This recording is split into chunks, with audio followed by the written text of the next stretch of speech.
Federal Bharat YouTube channel को like और subscribe करें और बेल आइकन दबाकर लेटेस्ट अपडेट पाएं।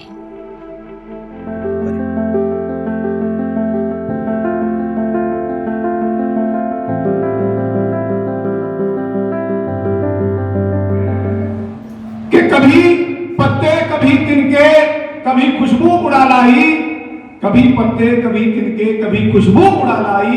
मेरे घर तो यारो आंधी भी अकेली नहीं आई, मेरे घर तो यारो आंधी भी अकेली नहीं आई। और दोस्तों, मुझे डॉक्टर उल्लेश शंकर जी की 4 पंक्तियां ध्यान आती हैं। वो कहते हैं कि तू इन बूढ़े दरख्तों की हवाएं साथ रख लेना, तू इन बूढ़े दरख्तों की हवाएं साथ रख लेना, सफर में काम आएगी दुआएं साथ रख लेना, सफर में काम आएगी दुआएं साथ रख लेना। माँ का दुलार, पिता का प्यार, मुस्कान बच्चों की, तू घर से जब चले ये दवाएं साथ रख लेना, तू घर से जब चले ये दवाएं साथ रख लेना। आइए उस माँ के चरणों में, उस माँ के चरणों में नमन प्रेषित करने के लिए, उस माँ की वंदना के लिए, उस माँ की बेटी को मैं आवाज देना चाहता हूँ जो प्रतापगढ़ से हमारे बीच में पधारी है। तो माँ शारदे की वंदना के लिए कृपया मीरा तिवारी आए और आप उनके आगमन के लिए एक बार जोरदार तालियां बजाएं।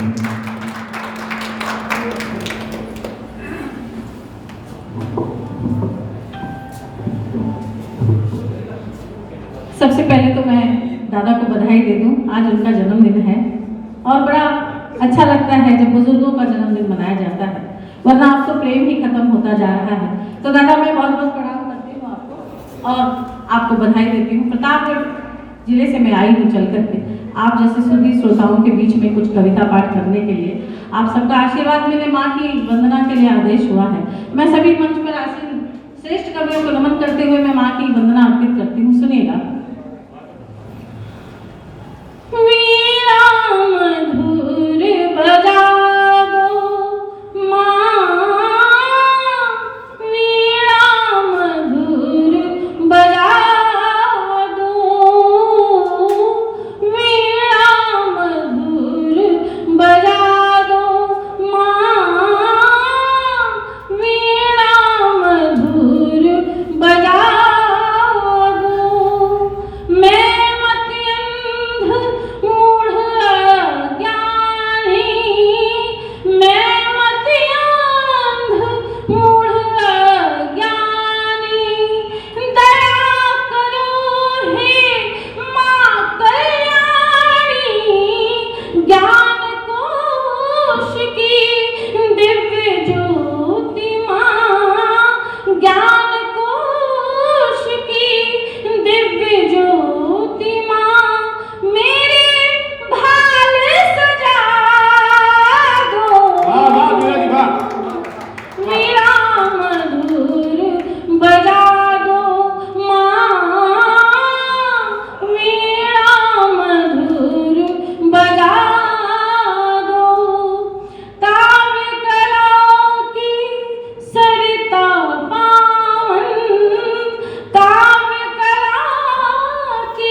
स्वागत। विश्व शांति के हो नायक, विश्व शांति के हो नायक, धरा धाम हो सबके लायक, विश्व शांति के हो नायक, धरा धाम हो सबके लायक, जनगण मन का गान अमर हो, जनगण मन का गान अमर हो, रचना आज रचा दो,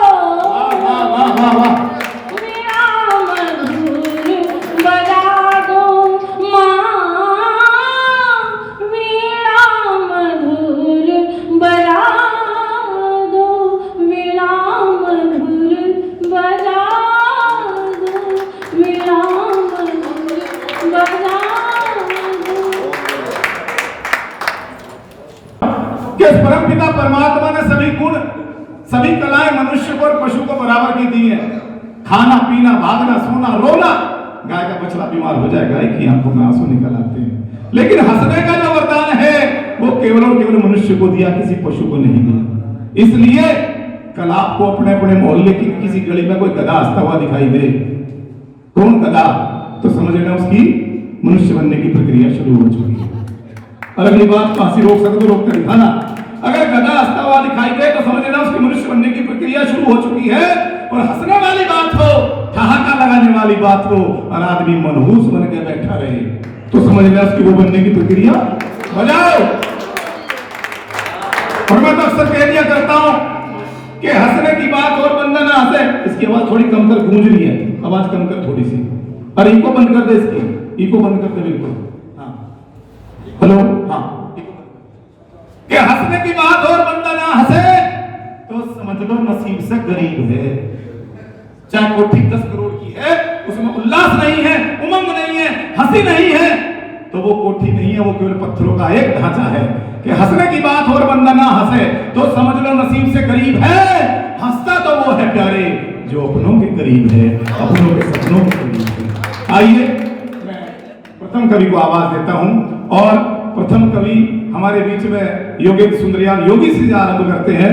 वो यहाँ पे आए और समय का ध्यान रखते हुए अपनी एक प्रतिनिधि रचना हमारे बीच में रखें। एक बार जोरदार तालियों से भाई योगेंद्र सुंदरयाल योगी।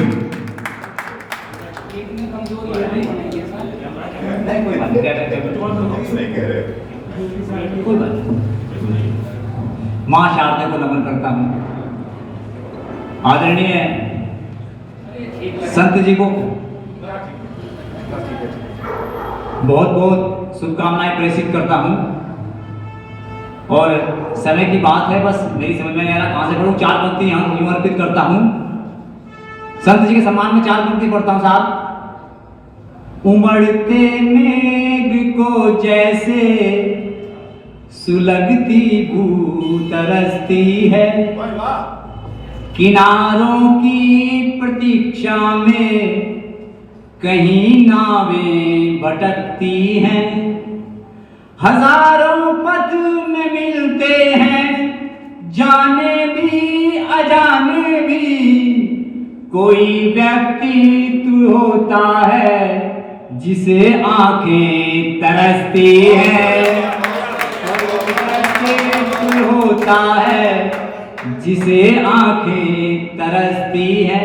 मित्रों, मेरा सौभाग्य है कि मैंने इन्हीं के पड़ोस में मकान ले लिया है। ले लिया का मतलब तो सोचो खरीदने, मकान में कभी खरीदता नहीं, किराए के रहता हूँ, तो पड़ोस में चला गया हूँ। और वैसे मोहन भाई कुछ और कहने के लिए कह रहे हैं मुझे, लेकिन मैं कविता कम पढ़ना चाहता हूँ। लंबी टीम है और समय हमारे पास बहुत कम है। स्थानीय कवि होने के नाते मेरा दायित्व है कि मैं इनके लिए समय छोड़ूं। बस दो चार बात वैसे ही जो भी मेरे याद आती है हवा में फेंक देता हूँ। जहाँ जहाँ आपको लगे बस ताली बजा देना। जय श्री राम।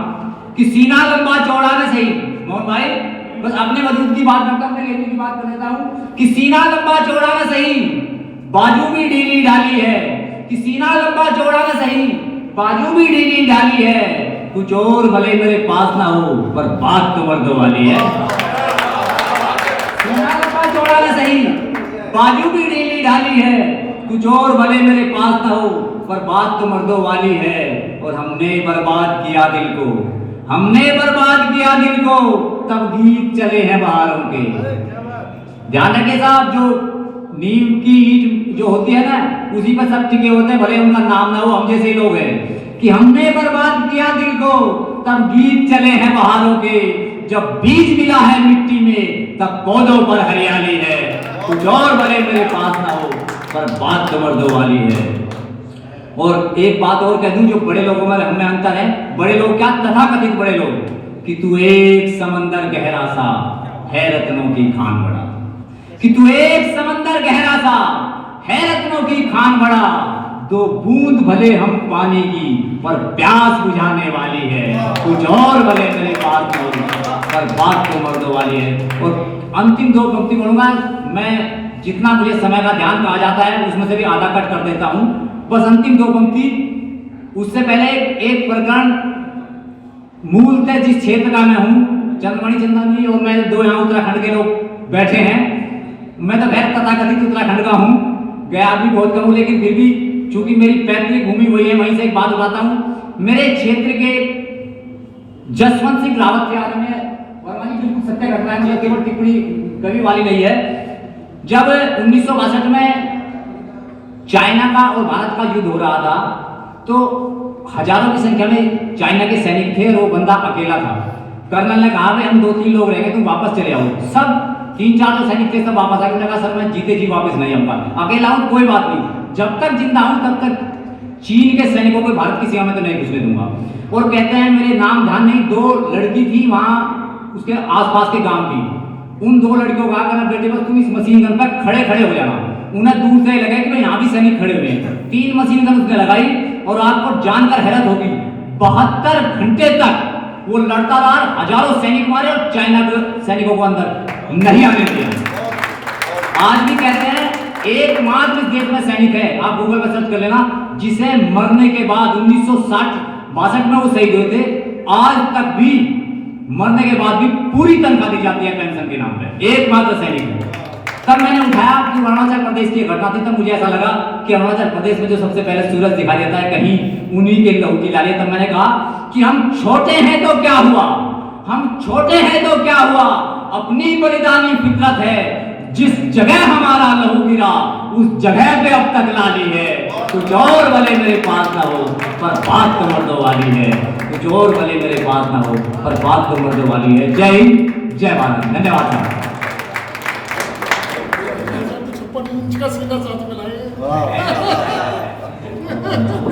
कुछ और मेरे पास ना हो, पर बात तो मर्दों वाली है।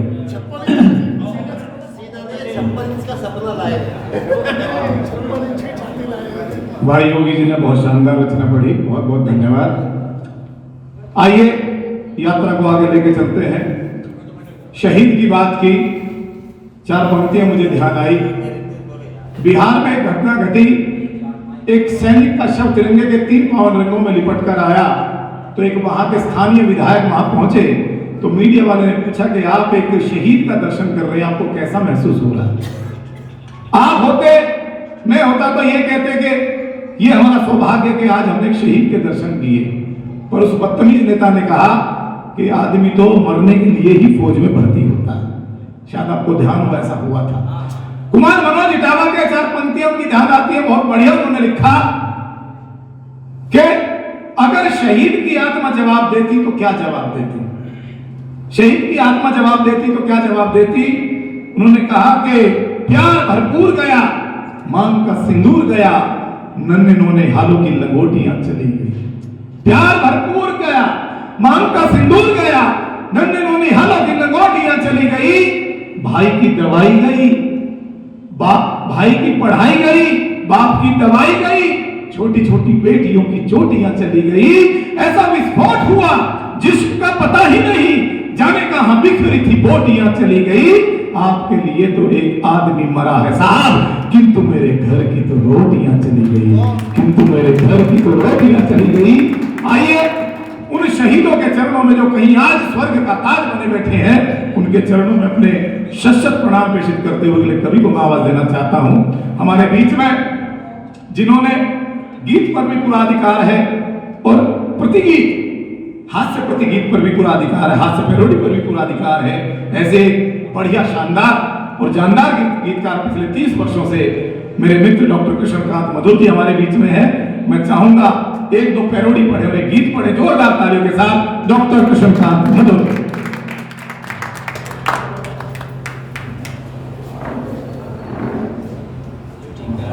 मंच को नमन करता हूं और आप सभी को नमन करता हूं। और आज सुबह 4 बजे की रचना है और किसी किसी रचना का सौभाग्य होता है कि वो प्रिंट होकर के रंगीन और फ्रेम में लग के मेरे हाथ में आ गई है शाम तक। इसके लिए तालियां हो जाता है एक बार। डॉक्टर संत हास्य रसी सन 1993 से मेरे परिचित हैं। कुलदीप से शायद मेरा परिचय 2000 के बाद हुआ है। मेरा जो नौकरी का शैशव बचपन है वो इनसे बहुत कुछ सीखा है और ये एक ऐसा महाकाव्य है इनका जीवन कि बहुत कुछ सीखने को मिलता है। वो सुबह 4 गद्य तो मेरे पास 7-8 दिन से रखी हुई थी, लेकिन कविता सुबह 4 बजे निकली है, वो मैं प्रस्तुत कर रहा हूँ। आशीर्वाद चाहूंगा। सत्य सनातन संस्कार को जीवन में अपनाने वाले, सत्य सनातन संस्कार को जीवन में अपनाने वाले, आर्य धर्म की आर्य कथा को निज कविता में गाने वाले, हास्य रसी है संत, अर्थ यह दुनिया को समझाने वाले, 80 वर्ष के युवा हो गए घर ब्रजपाल कहाने वाले। 80 वर्ष के युवा हो गए घर ब्रजपाल कहाने वाले, ग्राम खानपुर पतला मेरठ जन्मभूमि भी धन्य हो गई। ग्राम खानपुर पतला मेरठ जन्मभूमि भी धन्य हो गई और मनसा राम जी छोटो देवी काव्य कलश सौजन्य हो गई। गंगा दास संत को अपने ज्ञान शोध का विषय बनाया। डॉक्टर ब्रजपाल सिंह संत पीएचडी संत गंगादास के साहित्य में। गंगादास संत को अपने ज्ञान शोध का विषय बनाया। ओंकारी देवी हर्षित हैं जिनके संग परिवार सजाया। तुक्तक मुक्तक छंद सवैया हित साहित्य सजाने वाले, 80 वर्ष के युवा हो गए घर ब्रजपाल कहाने वाले। 80 वर्ष के युवा हो गए। रचनाएं देखिए। अच्छे बच्चे सच्चे बच्चे, रेलगाड़ी के पहिए छपना, संत समागम बाप बिकाऊ कविता की घनघोर कल्पना। संत समागम बाप बिकाऊ कविता की घनघोर कल्पना, जाट चालीसा काम भलाई तरंग स्वाधीनी रच डाली और आकाशवाणी अखबारों में सजी पत्रिका कलम चला ली। आकाशवाणी अखबारों में सजी पत्रिका कलम चला ली। भारत स्काउट गाइड में देश भ्रमण कर छाने वाले, 80 वर्ष के युवा हो गए घर ब्रजपाल कहाने वाले। मेरा भी घर का नाम कालू है, लेकिन नौकरी में आके कृष्णकांत हो गया और इन्होंने मुझे मधुर बना दिया। अंतिम पद कह रहा हूं कविता का। शिक्षक रहकर शिष्य बनाए, सृजन अनूठा नित्य किया है। शिक्षक रहकर शिष्य बनाए, सृजन अनूठा नित्य किया है। रहा तपस्वी जीवन सारा, ईश्वर ने शुभ प्रेम दिया है। मान करे कुलदीप पिता का, मान करे कुलदीप पिता का, सक्षम और आयुषी पाए। दिल्ली में परिवार सुसंस्कृत, भरत भूमि का नाम बढ़ाए। दिल्ली में परिवार सुसंस्कृत, भरत भूमि का नाम बढ़ाए। पुष्पमाल जैसे हर्षित हैं, सबका मन हर्षाने वाले। 80 वर्ष के युवा हो गए घर ब्रजपाल कहाने वाले। 80 वर्ष के युवा हो गए। बहुत बहुत अभिनंदन, बहुत बहुत आभार कुलदीप लड़का। एक तालियां आप बजाएं पैरोडी के लिए। वो अमर पैरोडी है, औलाद अमर पैरोडी। हाँ ये बेटा कर दिया।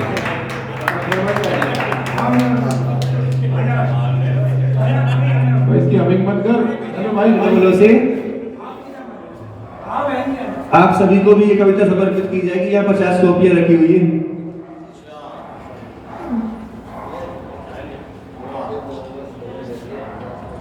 बहुत बहुत धन्यवाद,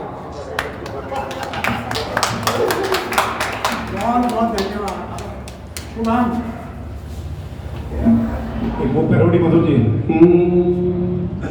बचिया चीखे गाए रमाए, ये कुलदीप की प्रेरणा रही कि मैं कविता के साथ साथ पैरोडियाँ भी लिखूं, और वो पैरोडी बड़ी पसंद करते हैं। ये राबड़ी देवी और लालू यादव का जिक्र है इसमें कि पति जब जेल में चला जाए तो पत्नी के हालात कैसे हो जाते हैं। तो काफी दिन से ये सुनते आ रहे हैं और हर मंच पे मुझे कहते हैं कि ये पैरोडी जरूर कहना, तब मैं कहता हूँ। बचिया चीखे गाए रमाए, हरदम तेरी याद दिलाए, सारा खाया तूने अब क्या चारा खाए रे, घर आजा चरवाहे तेरी भैंस बुलाए रे, घर आजा चरवाहे तेरी भैंस बुलाए रे। सुना सुना गया दशहरा, सुना सुना गया दशहरा, मन पर बोझ रहा था गहरा, करवा चौथ नमन को भाई चंदा टेढ़ा पड़ा दिखाई, ऐसे आई है दिवाली घर में दीप जले दिल खाली, और 10वां लल्ला बापू को आवाज लगाए रे, राजा चरवाहे तेरी भैंस बुलाए रे, राजा चरवाहे। बहुत बहुत धन्यवाद आप लोग। एक दो मिनट और पढ़ दूं, मन हो रहा है। कितना लुभाना चेहरा।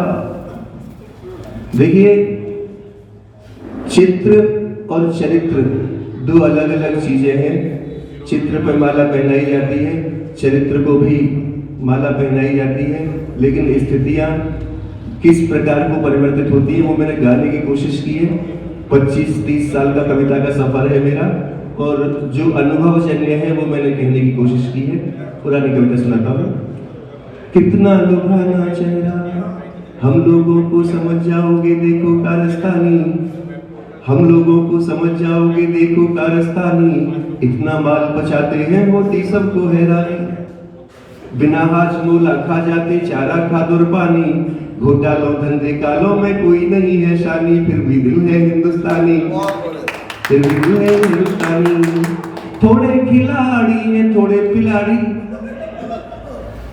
थोड़े खिलाड़ी हैं थोड़े पिलाड़ी, पी पी के चलती है अपनी गाड़ी, हमें माल चाहिए और बड़ी सीट भी, दंगा भी देंगे और मारपीट भी, हम लोगों को समझ जाओगे देखो कारस्तानी, मोहर दवा की देके इंजेक्शन में भरते पानी, माल देश में बना के उस पर लिख देते जापानी, नस नस में बेईमानी है आंखों में शैतानी, फिर भी दिल है हिंदुस्तानी। परिस्थितियां तो हालात तो यहाँ तक आ गए थे कि एक छंद लिखना पड़ा था मुझे।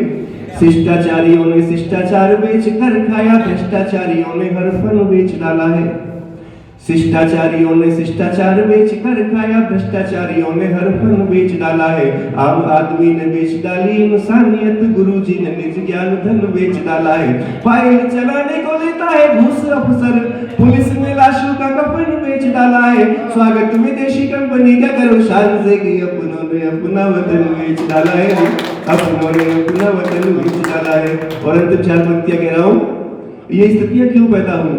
हमारे अंदर शिक्षा का बड़ा अभाव रखा गया लंबे समय तक, और वो अशिक्षा हमको भोगनी पड़ी अनेक अनेक पापों के रूप में। तो मैंने 4 पंक्तियां गाई है, समापन करता हूं कि वोट डालने को आई भारतीय नारियां दो, वोट डालने को आई भारतीय नारियां दो, वापस चली तो खूब कोसा महंगाई को, एक बोली कौन को दे आई वोट दीदी मेरी, इस वाली बहन जी या उस वाली ताई को। दूसरी ने कहा मैं किसी को जानती ही नहीं, खड़े थे बहुत कौन कौन हर जाई को, जिसने लगाई मेरी उंगली पे स्याही, मैं तो वोट भी दे आई उसी मूछ वाले भाई को। बहुत धन्यवाद करता हूं।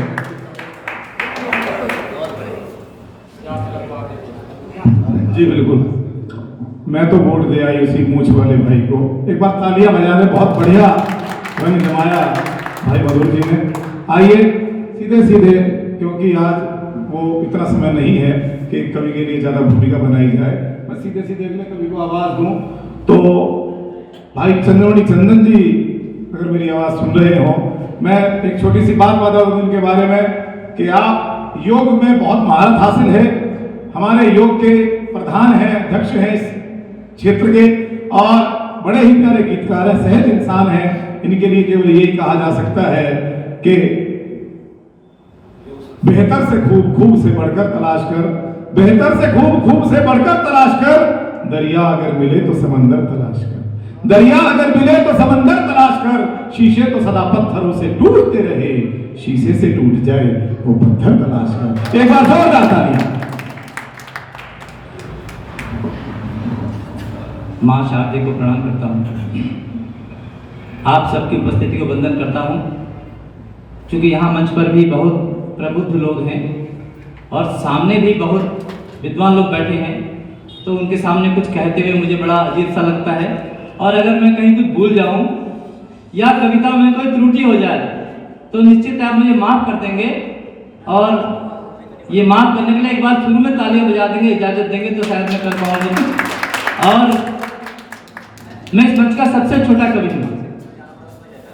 और योगेंद्र जी कुछ कह रहे हैं, मैं संत जी के सम्मान में 4 पंक्तियां कहूंगा और यही पंक्तियां निश्चित कर देंगी कि मुझे आगे कितनी देर कुछ कहना है। कि इनका हमारा शायद 80 के आसपास से मैं इनको जानता हूँ। बहुत सारे कवि सम्मेलनों में, गोष्ठियों में इन्होंने हमें पढ़वाया है, ले गए हैं और काफ़ी इज्जत दी है। निश्चित आज हमने सोचा कि अपन संत जी 80 वर्ष के हो चुके हैं, तो ऐसा कुछ न कुछ करना चाहिए कि समाज में इस प्रकार के उत्साह उल्लास बना रहे। तो इनके व्यक्तित्व पर 4 पंक्तियां मैं कह रहा हूँ कि आपके व्यक्तित्व का भी मैं करूं गुणगान कैसे, कि आपके व्यक्तित्व का भी मैं करूं गुणगान कैसे। आप सहजता सरलता में प्रेम की खान जैसे, कि आपसे मिलते हुए मुझको सदा ऐसा लगा है मीर मिलता हो गजल से गीत से रसखान जैसे, मीर मिलता हो गजल से गीत से रसखान जैसे। क्योंकि इतना ही बहुत है, मंच भी सुसज्जित है और शायद मेरे पैर भी कांप रहे हैं, क्योंकि मैं आज एक ऐसी कविता कहना चाह रहा हूँ।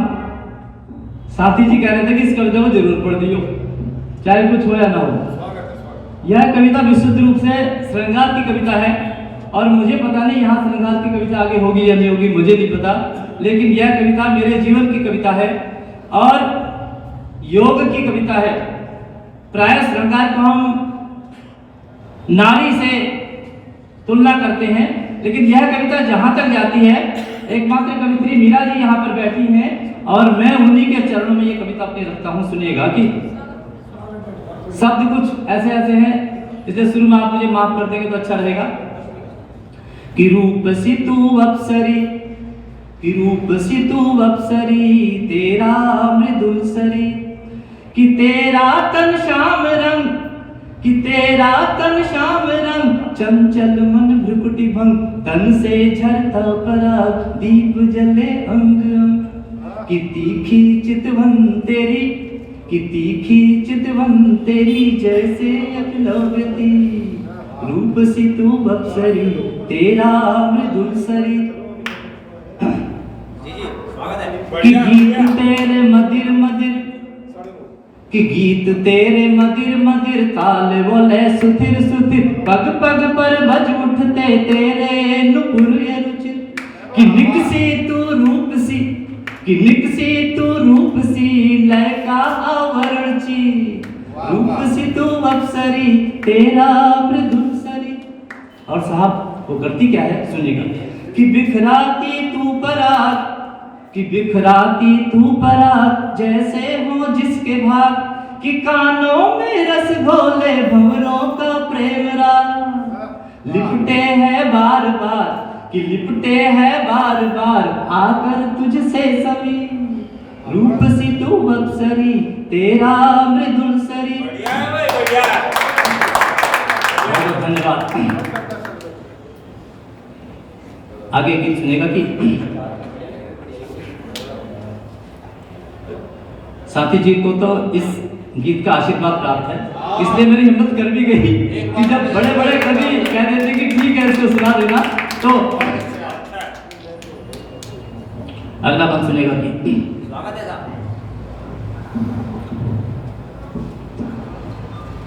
जिस पर लिखा हुआ है, लिखा हुआ भी है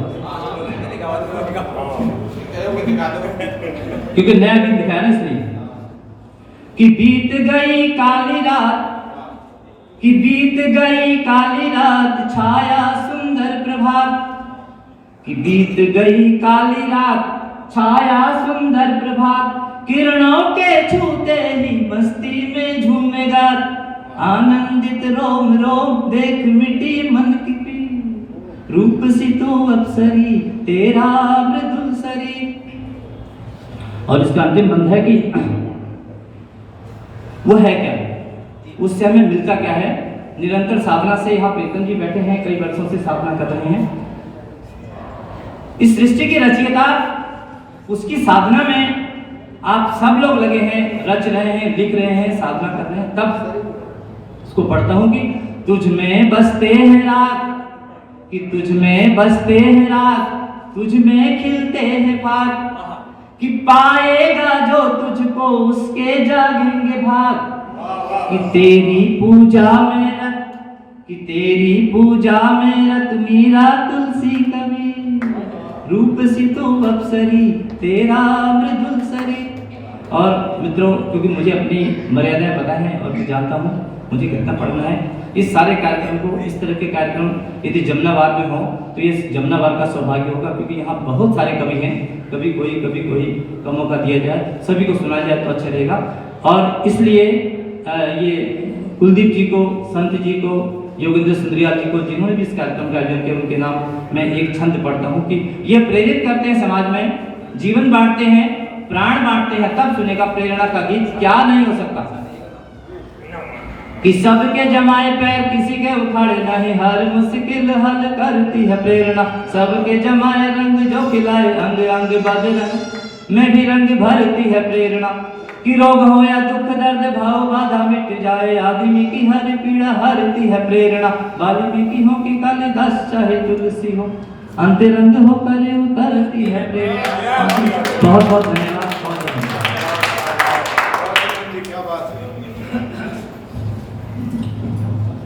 दोस्तों बहुत बहुत धन्यवाद चंदन जी का, बहुत ही प्यारा गीत उन्होंने हमें सुनाया। हमारे बीच में दो बालक सुमित और कालू हैं, कृपया मेरी आवाज सुन रहे हो तो फटाफट आ जाए। सुमित और कालू आए हैं क्या? अभी नहीं है शायद। चलो आइए दोस्तों, यात्रा को आगे लेके चलते हैं। बता रहे थे चंदन जी के समस्या है तो समाधान भी है। पिछले दिनों महेंद्र भंसाली ने एक फिल्म बनाई पद्मावती, आपके ध्यान होगा, राजस्थान में दंगे कर दिए करणी सेना ने, रिलीज ही नहीं होने दी, करोड़ों का नुकसान हो गया।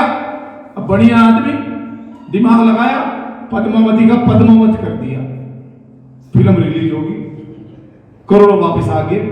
यह सूचना बिहार पहुंची, वहां शराबबंदी लागू है। वहां की जनता ने वहां के सीएम से मांग की कि अगर पद्मावती का पद्मावत होकर काम चल सकता है तो आप भी एक बार शराब का शरबत करके देख लो। ताली वाले भी जाते रहो। समस्या है तो समाधान भी है। वो एक जाट का घोड़ा मर गया, अब मर गया, लाया 24 घंटे में मर गया। बोले यार क्या ऐसे करूं? एक लाला जी थे बराबर में, बोले लाला जी घोड़ा लेगा? बोले कौन सी नस्ल का? बोले अरबी है। अरबी घोड़ा बड़ा महंगा आता था। बोले कितने का? बोले केवल 500 का। बोले इतना सस्ता? बोले हाँ जरूरत है, पैसे किस लिए बेच रहा हूं? बोले ठीक है ले पकड़ 500। नुके जी ले घर से, जाट गायब, अब घोड़ा मरा गया। 1 महीना हो गया, जाट बड़ा डरते डरते पहुंचा, बढ़िया के साथ तो लड़ाई हो जाएगी, मरा गया घोड़ा दे दिया। तो बढ़िया ने जैसे देखा, बोला कैसा राम राम, जाट के खटका, बोले पूछेगा, मरा गया घोड़ा दे दिया। घोड़े का कहीं जिक्र नहीं, चाय पियो नाश्ता करो, घोड़े का कोई जिक्र नहीं। जाट कह लेगा लाला जी एक बात तो बता, घोड़ा तो मरा गया था और तू फिर भी राम राम कर रहा। तो बोला फिर क्या दिक्कत है? समस्या है तो समाधान भी है। अखबार में कह दिया मैंने, लॉटरी 1 रुपए की, इनाम में घोड़ा मिलेगा, जिसका लिखा उसे दे दी। ताली बजाओ। आइए आइए, लता जी हमारी पसंद हैं। आइए मैं यात्रा को आगे लेके चलता हूं। और मैंने ये इसलिए हल्की सी भूमिका आपके बीच में रखी कि मैं एक ऐसे एटम बम को बुलाना चाहता हूं। पिछले करीब 27 वर्षों से मैंने या उन्होंने मेरे साथ, दोनों ने, हमने करीब 200 से ऊपर कभी सम्मेलन किए होंगे, लेकिन मैंने किसी भी प्रोग्राम में ऐसा नहीं देखा कि हंसते हंसते लोगों की आंखों में आंसू आ गए। एक ऐसे कलाकार को आपके बीच में, एक ऐसे कवि को बुलाना चाहता हूं इन पंक्तियों के माध्यम से कि मंच मंजिलों पर आएगा तब क्या मजा मत पूछिए जब तेरे पैरों में छाले आएंगे। मंजिलों पर आएगा तब क्या मजा मत पूछिए जब तेरे पैरों में छाले आएंगे। और तेरी श्रद्धा में अगर खोट ना होगा कोई, पास चलकर खुद तेरे फिर शिवालय आएंगे, पास चलकर खुद तेरे फिर शिवालय आएंगे।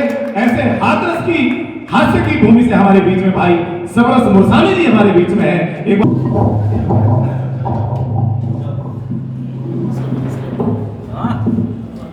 हमारे बीच में आदरणीय चंद्र प्रकाश गुप्ता योगी जी हमारे बीच में है और वो संत जी का सम्मान कर रहे हैं। एक बार ताली।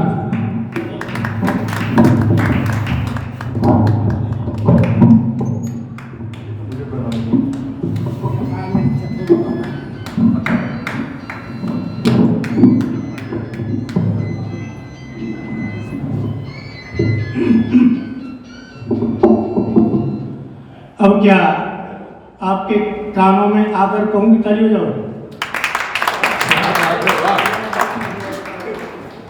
धन्यवाद। संत जी का जन्म दिवस है, सब लोगों ने शुभकामनाएं दी। मैं सिर्फ 2 लाइन से शुभकामना दे रहा हूं संत जी कि आप हृदय से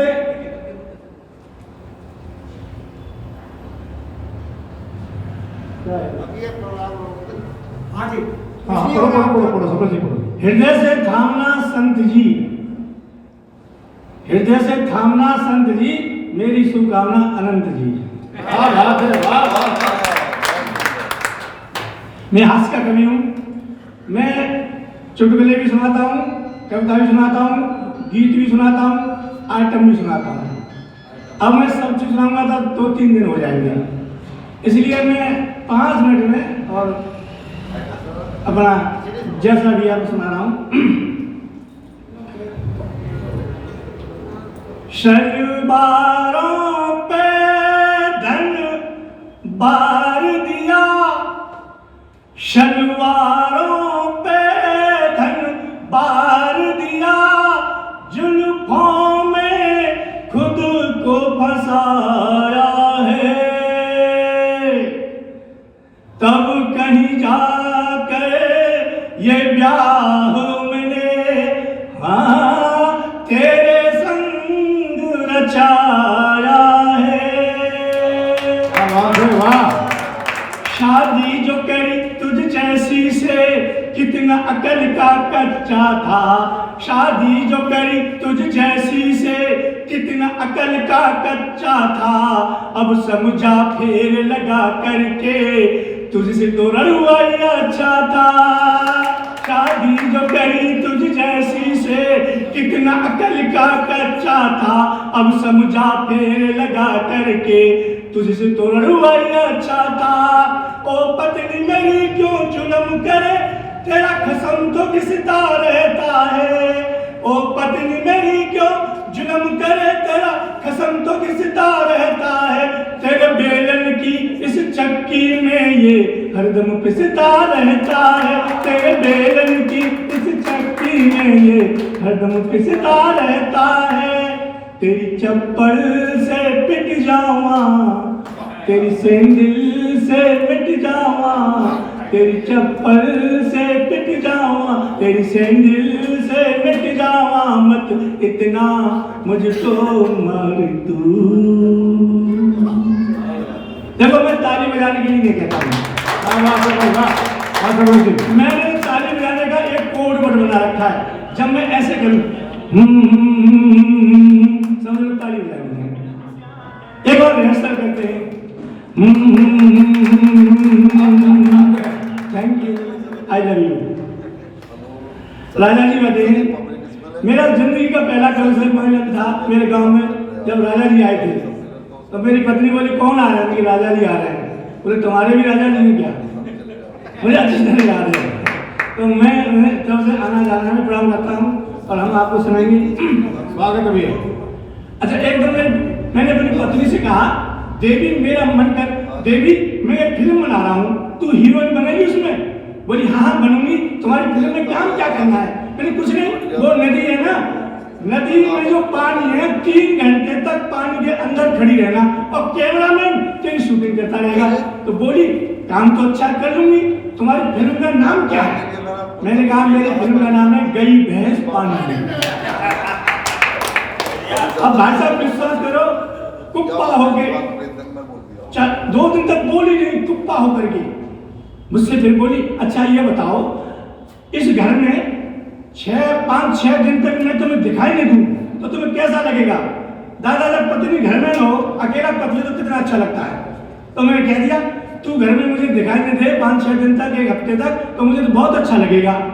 दादा विश्वास करो, जब 7वें दिन मेरी आंखों की सूजन पटकी तब वो घर में थोड़ा थोड़ा दिखाई देने लगी।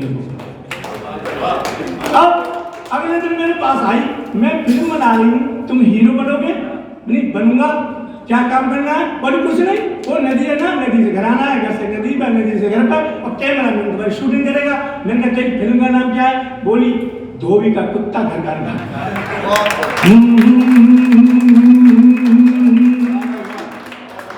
बोली फालतू बातें करते हो जिंदगी में। वो मोहन मुंतजर कितने अच्छे गीत गजल लिखते हैं, तुमने फालतू बातों के अलावा जिंदगी में कुछ लिखा?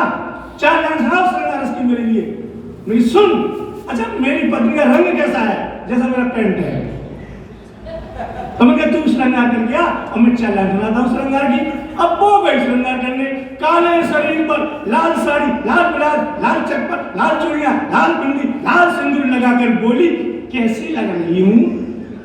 ओ मैंने देखा काले शरीर पर लाल ही लाल। मैंने कहा देवी तू ऐसी लग रही है जैसे कोयले की खान में आग लग गई है। मैंने दूसरा श्रृंगार कर दिया, चल फिर गई श्रृंगार करने। ओ काले शरीर पर पीली साड़ी, पीला ब्लाउज, पीली चप्पल, पीली चूड़ियां, पीली बिंदी, पीला सिंदूर लगाकर फिर बोली अब कैसी लग रही हूँ? मैंने देखा काले शरीर पर पीला ही पीला। मैंने देवी अब तू ऐसी लग रही है जैसे सरसों के खेत में भैंस घुस गई है। बोली 4 लाइन सुनाओ। सुन कि माँ काली मैया सिद्धू, ये घोष श्रृंगार है। इससे अच्छा श्रृंगार अभी तक कोई कभी नहीं लिख पाया और न लग रहा है और जिंदगी में लिख पाएगा। और लिख भी लेगा तो मेरा क्या करेगा? श्रृंगार के बाहर नहीं, तुलसीदास मीरा कोई नहीं लिखने वाला, कोई नहीं है। क्यों? सूर मरे तुलसी मरे, मर गई मीरा दीवानी, कोई है नहीं अब। सूर मरे तुलसी मरे, मर गई मीरा दीवानी, और कब कुल में एक ही बचे वो सब रस मुसानी। कब कुल में एक ही बचे वो सब रस मुसानी। बोले सुनाओ। सुन माँ काली मैया सितू, श्याह काली कढ़ैया सितू, बर्र सितू तटैया सितू, मरखनी एक गैया सितू, मरखनी एक गैया सितू, लेकिन मजबूरी में कहता सोन चिड़ैया तू आई लव यू।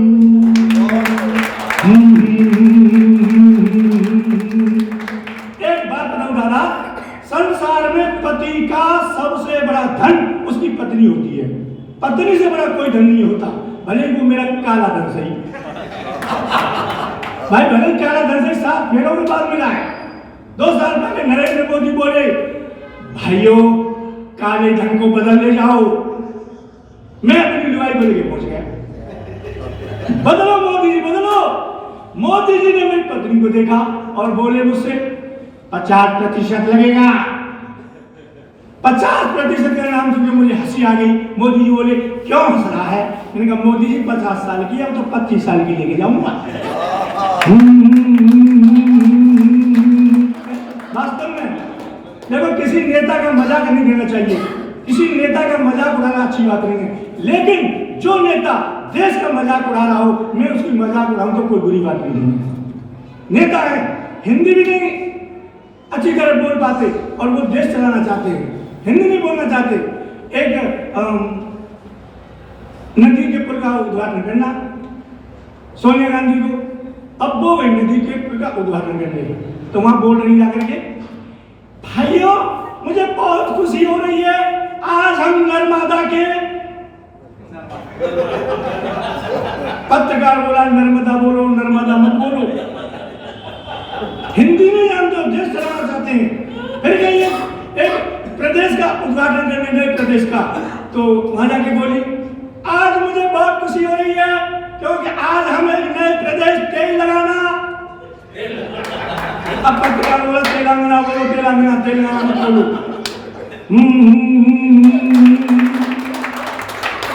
एक लड़के से बोला एक दिन मास्टर तेरे अंदर हिंदी का बहुत अहंकार है। एक दिन एक लड़के से बोला मास्टर तेरे अंदर हिंदी का बहुत अहंकार है। राहुल गांधी बनेंगे प्रधानमंत्री देश के, बोले इस वाक्य में कौन सा अलंकार है। राहुल गांधी बनेंगे प्रधानमंत्री देश के, बोले इस वाक्य में कौन सा अलंकार है। लड़का बोला गुरुजी इतना भी जानो नहीं, जिसने पढ़ाया तुम्हें उसको धिक्कार है। लड़का बोला गुरुजी इतना भी जानो नहीं, जिसने पढ़ाया तुम्हें उसको धिक्कार है। राहुल गांधी बनेंगे प्रधानमंत्री देश के, इसमें तो सीधा असंभव अलंकार है, इसमें तो सीधा असंभव अलंकार है। ये स्थिति पैदा होती है। विश्वास करो, मैंने तो नेता में एक प्रवास लिखी, नेता होता क्या है देखिए आप। स्वेत धोती टोपी वाला निकला तो बोली हवा इलू इलू इलू इलू, तन का गोरा मन का काला निकला तो बोली हवा इलू इलू इलू इलू। जनता को पता नहीं लगता है, जब नेता देश को ठगता है तो दिल करता है इलू इलू इलू इलू इलू इलू इलू इलू। ये इलू इलू क्या है, ये इलू इलू इलू का मतलब नेता लूलू, इलू का मतलब नेता लूलू। नेता लूलू कहते हैं यारो इलेक्शन में जब जाति धर्म लड़ जाता है, कहते हैं यारो इलेक्शन में जब जाति धर्म लड़ जाता है, चाहे देश चला जाए गड्ढे में हमें और मजा तब आता है। चाहे देश चला जाए गड्ढे में हमें और मजा तब आता है, जब मरे मुसलमान और हिंदू तो दिल करता है इलू इलू इलू इलू इलू इलू इलू इलू। गुटर गुटर गुटर गुटम चढ़ गया ऊपर रे, सितरिया पे नेता सनीचर रे।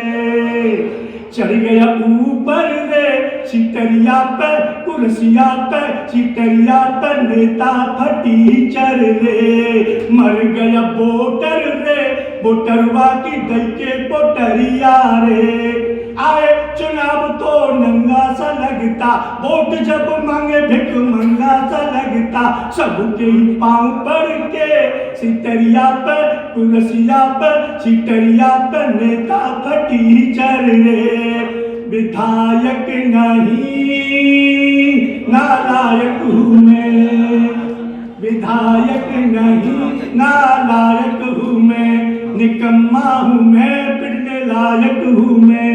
नशे में पड़ा मुझे क्या पता, पिबक्कर हूँ मैं, चकाचक हूँ मैं। विधायक नहीं कुर्सी में, कुर्सी में, कुर्सी में नेता समाएगो, पूरा देश लूट के खाएगो।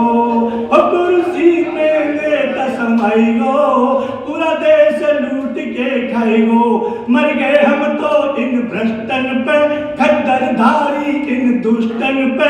जनता को जनता को जनता को कटोरा थमाएगो, पूरा देश लूट के खाएगो। ये सब क्या काम है? देखो अंत में समय का मुझे ध्यान है, समय की कीमत मैं नहीं जानता हूँ। अब दादा समय की कीमत तो उस आदमी से पूछो जिसे बहुत जोर की आ रही हो और अंदर वाला बाहर नहीं निकल रहा हो। तो मैं समय की कीमत को जानता हूँ।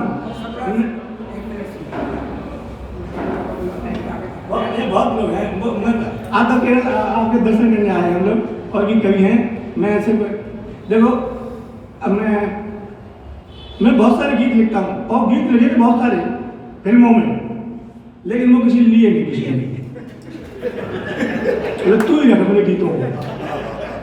दादा मैं सच कहता हूँ, एक मुंबई का फिल्म का हर निर्माता मेरे पास मुझसे हमने सुना तुम गीत लिखते हो, उन्हें लिखता हूँ। बोले हमारी फिल्म के लिए गीत लिख दो, मैं लिख दूंगा। वे लिखो, मैंने मुंबई में लिखूंगा। अच्छा मैंने मुंबई नहीं देखी थी, इस बहाने से मुंबई देखा गीत लिखने के बहाने से। नहीं होटल बुक करा दे 1 महीने के लिए। तो मैंने ये सोचा 1 महीने के लिए होटल बुक करा देगा और रोज आज कभी इस सेंटर में, आज वहाँ, आज समुद्र के उस किनारे, आज उस किनारे, पूरा मुंबई से बहाने से घूमने लूंगा। उसने होटल में बुक करा दिया कमरा 1 महीने के लिए। 6 दिन के बाद आया और मुझसे बोला गीत लिख गया। मेरी 1 लाइन तो लिख गई। अब वो माँ था पीछे चला गया, कुछ नहीं बोला और मैं टैक्सी करके ले जाता, कभी यहाँ कभी वहाँ खूब घूम लिया। फिर आया 2 दिन लगेगा, गीत लिख गया। मैं लिख गया दिखाओ। तो मैंने गीत लिखा था तो 60 बंद का गीत देख के बोला मेरी फिल्म चलेगी कि तेरा गीत चलेगा। मैंने हम बनाया तू लगेगा मैंने हम तुम्हारे घर को जा रहे हैं और मैं घर को आएगा मैं पूरी मूवी देखा इस बात से। मैं हालांकि बहुत अच्छे गीत लिखता हूँ, बहुत बढ़िया गीत लिखता हूँ। देखो हमारे इस देश में वीर की बहुत अच्छी कविता लिखता हूँ। मैंने तो ये पाकिस्तान चीन के लिए सिर्फ 2 लाइन की कविता लिखी है, 2 लाइन का 1 लाइन की। वीर की देखा कुलदीप ने चैलेंज किया कि तुम वीर की कविता नहीं लिख सकते, हंस के करियो। तो मैंने 1 लाइन की कविता लिखी कि ए चीन ए पाकिस्तान तुम कुछ भी कर लो अंत में मरोगी। कविता है तुम 1 लाइन की कविता है और वीर इसका कभी 6 घंटे 6 संदेश सुनाएगा, अंत में से मारता है पाकिस्तान। भाई क्यों टाइम खराब करें, अपना टाइम की कीमत समझो। सच में हिंदू मुस्लिम सिख ईसाई ये जिंदगी में सुधर नहीं सकते, इन्हें सुधरने नहीं देंगे। कौन नहीं सुधरने देगा इनको? ये नेता हिंदू मुस्लिम सिख ईसाई को नहीं सुधरने देंगे। तो अब इन्हें कौन सुधार सकता है? 2 लाइन देखें, हिंदू मुस्लिम सिख ईसाई इनको सुधारे, इनकी लुगाई केवल इनकी लुगाई सुधार सकती है और कोई नहीं सुधार सकता है। अच्छा एक बिजनेस का कवि आया, उसने कविता लिखी घर पर, 1 लाइन याद कर ली कि मंच पर 1 लाइन तो बोल लूंगा, फिर कागज निकाल लूंगा, फिर पढ़ दूंगा।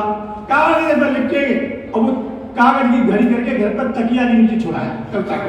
मंच पर बैठा और कुलदीप गंगार बोले भाइयों अब तुम्हारे सामने बिजनेस के कवि याद राम आ रहे हैं। अब याद राम को 1 लाइन याद आते याद राम बोले बिजनेस की कविता सुना रहा हूं, मैं पूछ रहा हूं कब तक जारी मेरी जंग रहेगी। ये बिजनेस की कविता है। मैं पूछ रहा हूं कब तक जारी मेरी जंग रहेगी, कब तक जारी मेरी जंग रहेगी, मैं पूछ रहा हूं। अब लोग देखिए जेब टटोल रहा है, कविता घर करेगी। अब श्रोता सोचे थे आगे क्या बोले और यादराम बोले तो क्या बोले। जब कागज नहीं मिला तो यादराम गुस्सा में फिर बोला मैं पूछ रहा हूं कब तक जारी मेरी जंग रहेगी। एक श्रोता बोला जब तक तेरी लुगाई तेरे संग रहेगी, जब तक तेरी लुगाई तेरे संग रहेगी। ये हमारा देश है, इसमें इस देश में हमारे यहाँ के पशु भी जो है उनमें भी देशभक्ति है। कोई क्या बिगाड़ा है इस देशभक्त का? इस देशभक्त पशु भी है, कोई क्या बिगाड़ेगा देश का? मेरी पत्नी बोली कि नया गीत लिखा, मैंने लिखा, बोली सुनाओ, मेरी नई धुन सीखूंगा, बोली सुनाओ। पत्नी के सामने गीत क्या शुरू, पत्नी बोली यहाँ मत रह को। क्यों? कि तुम्हारा रहना हमें अच्छा नहीं लग रहा। कुलदीप जब गांव में रहते थे, मैं गया कुलदीप जी मेरी पत्नी गीत की धुन सीखने दे रही। बोले मेरे चबूतरा खाली पड़ा, गांव सीख लो। इनके चबूतरे पर जैसे गीत क्या शुरू, सामने वाले पड़ोस की भैंस शुरू। अब मैं चुप, भैंस बिल्कुल चुप, मैं शुरू, भैंस फिर शुरू। ऐसे ही मुझमें और भैंस में आधा घंटा तक आदान प्रदान होता रहा। मैं शुरू, भैंस शुरू, मैं चुप, भैंस चुप। मैं भैंस वाले के पास आया, भाई साहब तुम्हारी भैंस की क्या चीज है? हम शुरू, तुम्हारी भैंस शुरू, हम चुप, तुम्हारी भैंस चुप। आखिर बात क्या है? भैंस वाला बोला भाई साहब ये जो भैंस है ना तुम्हें अपना बच्चा समझ लीजिए, तुम्हें अपना पट्टा समझ लीजिए। मैं बोला ओए ये मुझे अपना बच्चा नहीं समझ रही। बोले क्या है?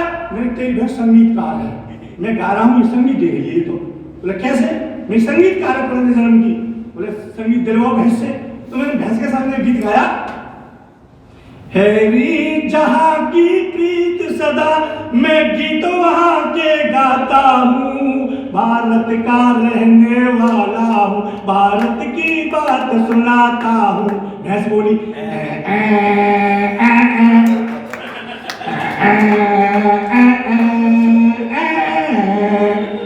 मैंने देख संगीत दे रही है। ओ भैंस का बच्चा पट्टा मेरी तरफ देखे, ओ ये भी लक्ष्मीकांत प्यारेलाल होना है। ये भी संगीत देगा। दिलवाओ कमर बच्ची के सामने गीत गाया। ये देश है वीर जवानों का, अलबेलों का, मस्तानों का, इस देश का यारो क्या कहना, इस देश का यारो क्या कहना। बच्चा बोला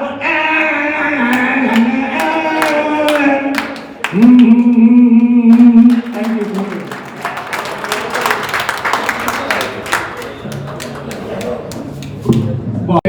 मैं सीधे सीधे बगैर किसी भूमिका के लेखन को आमंत्रण देता हूं और आइए अपने एक ऐसे कवि को बुलाना चाहता हूं जो बहुत ही प्यारा गीतकार है, उत्तराखंड की धरती से हमारे बीच में आता है और कहीं पर हमारे जो आत्म प्रकाश शुक्ल जी हैं वो लिखते हैं कि कभी वक्त के पांव भी ठहर जाएंगे, कभी वक्त के पांव भी ठहर जाएंगे, गौर से देखिए हमें कुछ और नजर आएंगे और ध्यान से हमें सुनोगे तो हम रफ्ता रफ्ता कान के जरिए कलेजे में उतर जाएंगे, हम रफ्ता रफ्ता कान के जरिए कलेजे में उतर जाएंगे। तो कान से जब कलेजे की यात्रा है वो कवि करवाता है, जिस कवि का नाम होता है मोहन मुंतजिर, हमारे बीच नैनीताल उत्तराखंड की धरा से आता है। एक बार जोरदार तालियों से आप स्वागत करें।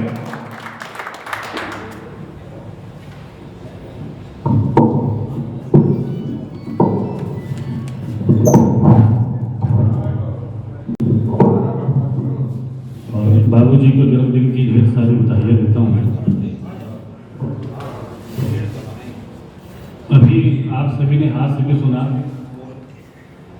ओज भी सुना। मैं मूलतः एक गीतकार हूँ, गजलें कह देता हूँ मैं आपको बस थोड़ी देर के लिए। एक गजल चूंकि समय की सीमा है तो 10 मिनट में मैं अपना पैपेट समाप्त करने की कोशिश करूँगा। हमें अभी लड़का जी को सुनना है, सबको सुनना है। क्योंकि मेरा नाम मोहन है तो मैं 4 पंक्तियां मोहन को समर्पित करता हूँ, 4 पंक्तियां निवेदन करता हूँ। जैसे आप सुनते जाएंगे मैं अपनी बहुत प्यारी सी गजल सुनाऊंगा, उसके अपना स्थान होगा। सुनिए। राधा ने एक बार प्रश्न किया लड़का जी कि मैं तुम कहते हो कि मैं तुम्हारे दिल में रहती हूँ। कान्हा से कहा तुम कहते हो कि मैं तुम्हारे दिल में रहती हूँ और मैं ही तुम्हें सबसे प्यारी हूँ, तो ये बताओ कि तुम्हारी जो बांसुरी है तुम्हारे होठों पे क्यों रहती है, उसका स्थान मुझसे ऊपर क्यों है। तो राधा का ये प्रश्न था, तो कान्हा ने क्या उत्तर दिया मैं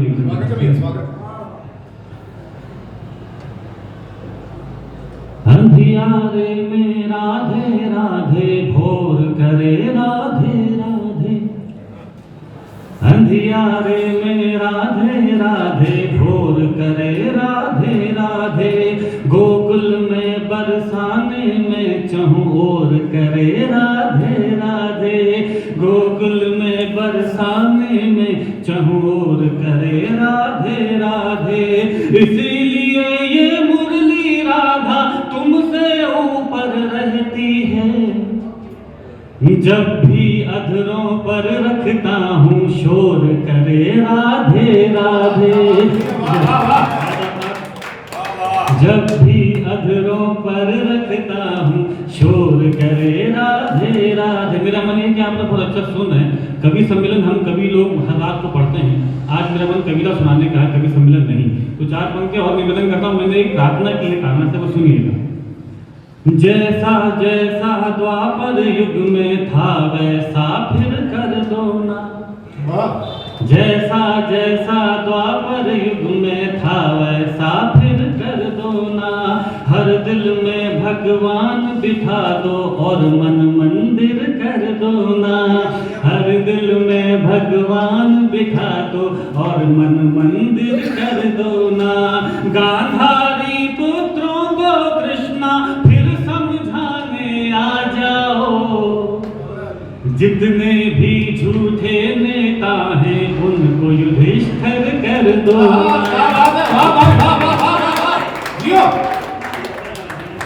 उनको युधिष्ठिर कर दो ना। बहुत बढ़िया बहुत एक आपको गजल सुना देता हूँ, आज कविता सुनाने का मन है।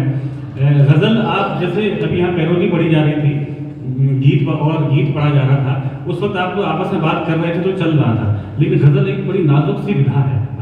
आपस में बात करेंगे तो ऐसा लगेगा आपने शांत तालाब में कंकड़ मार दिया। ताली बजाएं ना बजाएं वो आपका मन है, जो अच्छा लगे शेर उसको ताली बजा दीजिएगा, जो अच्छा ना लगे कोई बात नहीं। मैं ये पहला मतला ललकार जी की तरफ से पढ़ रहा हूँ, मुसारे जी की तरफ से पढ़ रहा हूँ, राम बाबू सिकरवार की तरफ से पढ़ रहा हूँ, क्योंकि देखिए मैं तो एक नया कलम हूँ। ये लोग जब एक पंक्ति लिखते हैं तो उस पंक्ति को 50 बार काटते हैं, फिर एक पंक्ति लिखते हैं।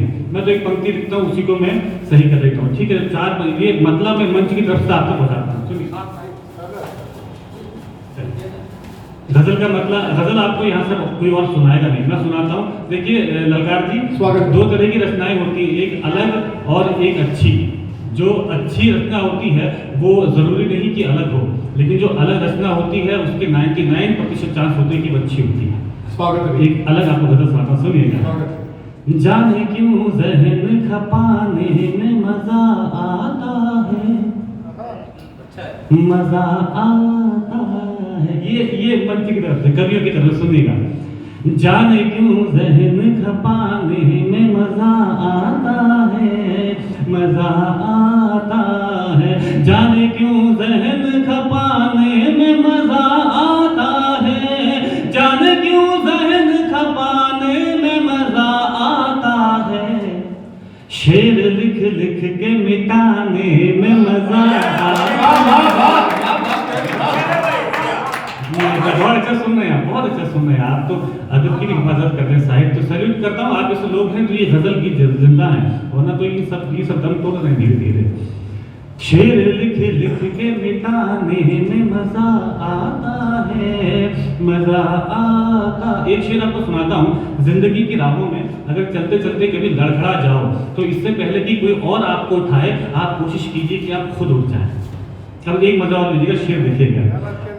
फिर मुझे खुद को उठाने में मजा आता है, मजा आता है। फिर मुझे खुद को उठाने में मजा आता है, फिर मुझे खुद को उठाने में मजा आता है।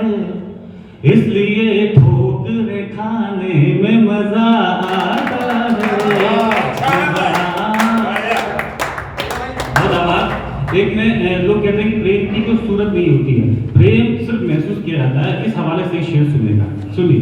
तेरी सूरत में कोई बात नहीं है लेकिन, नहीं है लेकिन, तेरी सूरत में कोई बात नहीं है लेकिन, तेरी सूरत में कोई बात नहीं है लेकिन, तेरी तस्वीर बनाने में मजा आता है,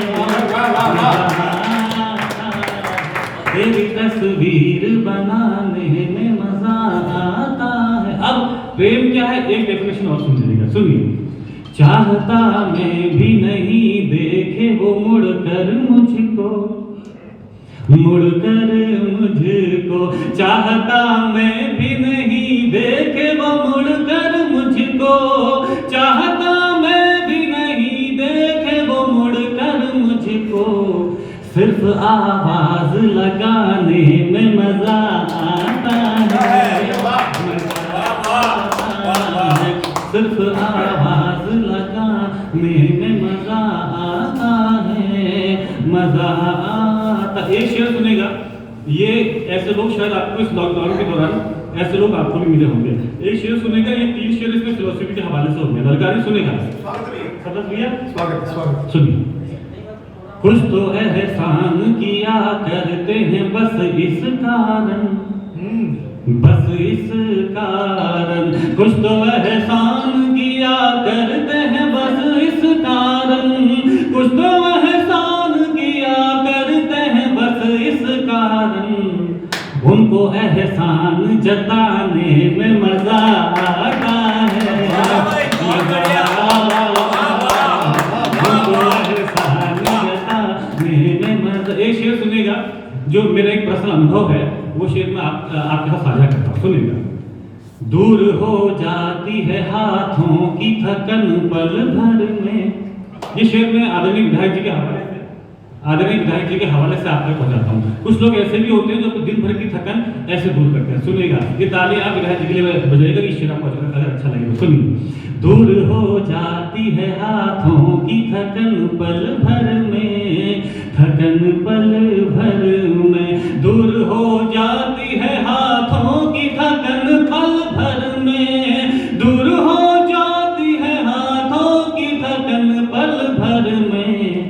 माँ के पैरों को दबाने में मजा आए।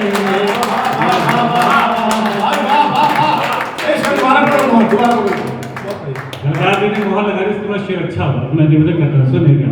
दूर हो जाती है हाथों की थकन पल भर में, दूर हो जाती है हाथों की थकन पल भर में, माँ के पैरों को दबाने में मजा आता है। ये शेर बाबूजी की तरफ से बाबूजी की चरणों में समर्पित करता हूँ। सरकार जी इसे अच्छा लगे तो बताइएगा। ये शेर, ये जो हम भी बैठे ना बाबूजी हैं, फकीर है ना, जिंदगी इन्होंने जी है। ये शेर जो ये हर कवि इनकी तरफ से आप देखिएगा, बाबूजी के लिए ताली उठाइएगा। सुनिए नेकी, ये सुनिए कि बाबूजी की नसीहत है ये शेर जो मैं माइक से पढ़ा और सबके लिए। नेकियां तुमने कमाई हैं अगर दुनिया में, अगर दुनिया में, नेकियां तुमने कमाई है अगर दुनिया में, नेकियां तुमने कमाई है अगर दुनिया में, फिर तो दुनिया से भी जाने में मजा आता है, फिर तो दुनिया से भी जाने में मजा आता है। अरे ये क्योंकि बहुत दूर से यात्रा करके हम, तो सरकार जी ने कहा था कि वो एक गीत जरूर सुना देना। एक 2 मिनट का गीत है, मैं 2 मिनट उसके 2 बंदे सुना दो अगर आप में। स्वागत है। सरकार जी बोले अधिकतर लोगों के जीवन में एक बार विदेश में रहने का अवसर आता है। एक अलग गीत सुनाता हूँ आपको। अधिकतर लोगों के जीवन में एक बार, अगर आप अच्छा नहीं सुनोगे तो मैं गीत बीच में काट दूंगा। एक अलग गीत आपको सुना रहा हूँ। अधिकतर लोगों के जीवन में एक बार विदेश में रहने, चंदन जी प्लीज, अगर मैं या तो अपना स्थान ले लूँ कोई बात नहीं। एक अलग गीत सुनाने की, बहुत दूर से यात्रा करते हैं उसके आपको सुना सुनेगा। अधिकतर लोगों के जीवन में एक बार विदेश में रहने का अवसर आता है। दादा समझ भैया, राम बाबू भैया, एक नया गीत सुनेगा। अधिकतर लोगों के जीवन में एक बार विदेश में रहने का अवसर आता है। उन अधिकतर में से अधिकतर लोग उस अवसर को भुना भी लेते हैं। लेकिन साहब कुछ होते हैं ठेठ हिंदुस्तानी, उनके पास जब विदेश में रहने का अवसर आता है तो वो क्या कहते हैं। मेरा मानना यह साहब कि आप विदेश में जाइए, वहाँ पर नौकरी कीजिए, वहाँ से लौटकर आइए और हिंदुस्तान में लगाइए। मगर अगर बहुत बड़ी मजबूरी ना हो तो विदेश में बसिए मत। मेरे पास जब विदेश में रहने का ऑफर आया तो मैंने क्या कहा, एक झूमता हुआ आपको गीत सुनाता हूं, सरकार सुनेगा तो अच्छा लगेगा। स्वागत है, स्वागत है। मेरे पास जब ऑफर आया मैंने क्या कहा, नहीं नहीं नहीं नहीं नहीं नहीं नहीं नहीं नहीं नहीं नहीं मुझको नहीं जाना उस पार, नहीं नहीं मुझको नहीं जाना उस पार, अपना तो हिंदुस्तान बढ़िया, नहीं नहीं मुझको नहीं जाना उस पार, अपना तो हिंदुस्तान बढ़िया, वहाँ गोरों की होगी सरकार, अपना तो हिंदुस्तान बढ़िया, नहीं नहीं मुझको नहीं जाना जाना जाना जाना जाना जाना जाना जाना जाना जाना। एक बात मैं आपसे उसी करते चलूं कि हम कवियों के पास कोई वाद्य यंत्र नहीं होता था। आपकी तालियां ही हमारे लिए वाद्य यंत्र का काम करती है। आपकी तालियों से इस बात का आंकलन नहीं होता कि हमारी कविता अच्छी है या बुरी है। बस अब जब आप लोग तालियां बजा लेते हैं तो उस वक्त हम कभी लोग सांस ले लेते हैं। हम कभी को भी सांस लेनी होती है साहब। इसलिए जब मैं ये बोलूँ ना, जैसे कि इनका एक नया स्टाइल था सबज भाई का, मेरा भी नया स्टाइल है। जब मैं ये बोलूँ कि मुझको नहीं जाना जाना जाना जाना जाना तो आप ताली बजा दीजिएगा। बाकी पूरा गीत आप सुनिएगा, गीत फिसलना नहीं चाहिए। कि ऐसा ना हो कि मैं ये बोलूँ कि मुझको नहीं जाना और आप ताली ना बजाएं, तो कि मैं ये बोलूँ कि मुझको नहीं जाना जाना जाना और मैं चला जाऊँ, तो एक कवि की हत्या का बात नहीं ले रहे आप लोग। मनोरंजन बहुत प्यार से गीत को सुनिएगा। विदेश में रहने के ललकार जी कुछ प्रमुख कारण होते हैं विदेश में रहने के, कुछ लालच होते हैं। उसमें से प्रथम लालच होता है ग्रीन कार्ड का लालच। ग्रीन कार्ड समझते हैं आप सभी लोग? जो नहीं समझते मैं उनको बताता हूँ साहब कि जब आप किसी विदेशी महिला से शादी कर लेते हैं तो आपको उस देश में रहने का अधिकार मिल जाता है, उसे कहते हैं ग्रीन कार्ड। और अच्छा, उस ग्रीन कार्ड को अधिकतर जो विदेशी महिलाएं होती हैं उस ग्रीन कार्ड को बेचने के लिए हिंदुस्तान में ही आती हैं। तो इससे सिद्ध होता है कि एक पूरे ब्रह्मांड में अगर पुरुषों की कहीं खूबसूरत प्रजाति पाई जाती है तो वो हिंदुस्तान में ही पाई जाती है। लेकिन साहब कुछ लोग होते हैं ठेठ आधार कार्ड वाले, ठेठ आधार कार्ड वाले। जब वो बोली मैम मेरे पास ग्रीन कार्ड बेचने के लिए, तो मैंने क्या कहा, निवेदन करना सुनिएगा। अरे मुझको नहीं कोई भी ग्रीन कार्ड चाहिए, मुझको नहीं कोई भी ग्रीन कार्ड चाहिए, आधार से तुमको तुमको गर जुड़ना हो आइए, आधार से तुमको गर जुड़ना हो आइए। आजा आजा आजा आजा आजा आजा, पहना दूं साड़ी गोटेदार, अपना तो हिंदुस्तान बढ़िया। नहीं नहीं मुझको नहीं जाना जाना जाना जाना जाना जाना जाना जाना। दूसरा प्रमुख कारण होता है विदेश में रहने का, जब हमारे पास पैसों की कमी होती है तो हम विदेश की तरफ भागते हैं। लेकिन जो चीज हिंदुस्तान में है वो पूरे पूरे पूरे विश्व में नहीं। अगला तो निवेदन करता हूँ, सुनिएगा। अरे जेब में पैसे ना हो फिर भी बच्चे पलते हैं, जेब में पैसे ना हो फिर भी बच्चे पलते हैं, बनिए की कॉपी में 2-4 खाते चलते हैं, बनिए की कॉपी में 2-4 खाते चलते हैं। वहाँ देगा ना कोई भी उधार, अपना तो हिंदुस्तान बढ़िया। नहीं मुझको नहीं जाना जाना जाना जाना जाना जाना जाना। अगला साहब कारण होता है विदेश में जो लालच होता है वो होता है साहब, जब कुछ लोगों के पाप का घड़ा भर जाता है तो उस घड़े को फोड़ने के लिए विदेश जाते हैं। जैसे कि आदरणीय विजय माल्या साहब, पूरा का पूरा पंजाब नेशनल बैंक खाली कर दिया साहब उन्होंने। लेकिन एक बात आपके कार्य के माध्यम से वहां तक पहुंचाना चाहता हूं कि मोक्ष तो आपको हिंदुस्तान में मिलेगा। अब बन सुनिएगा। अरे लंदन में ना तेरे पाप धुल पाएंगे, लंदन में ना तेरे पाप धुल पाएंगे, हरिद्वार आजा प्यारे गंगा नहाएंगे, हरिद्वार आजा प्यारे गंगा नहाएंगे। श्री राम लगाए नैया पार, अपना तो हिंदुस्तान बढ़िया। नहीं नहीं मुझको नहीं जाना जाना जाना जाना जाना।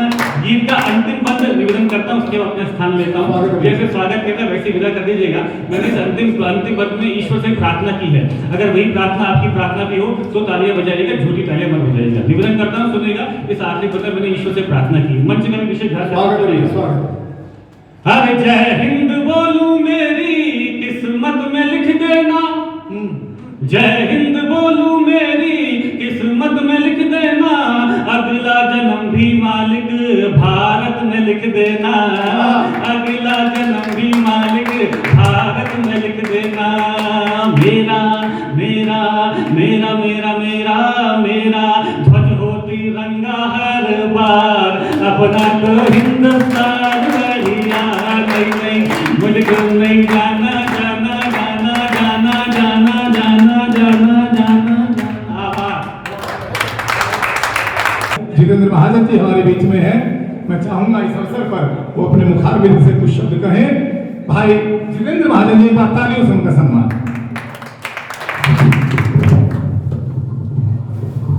आज का ये सम्मान समारोह जिनके लिए आयोजित किया गया है, ऐसे माननीय बृजपाल सिंह जी संत और मंच पर उपस्थित भाई प्रवीण शुक्ल जी, आजाद जी और देश के कोने कोने से आए हुए कवि और इस कार्यक्रम की अध्यक्षता कर रहे आदरणीय सुरेंद्र वर्मा जी, सहदेव तोमर जी और यहाँ उपस्थित सभी मेरे बुजुर्ग, मातृशक्ति और युवा साथी।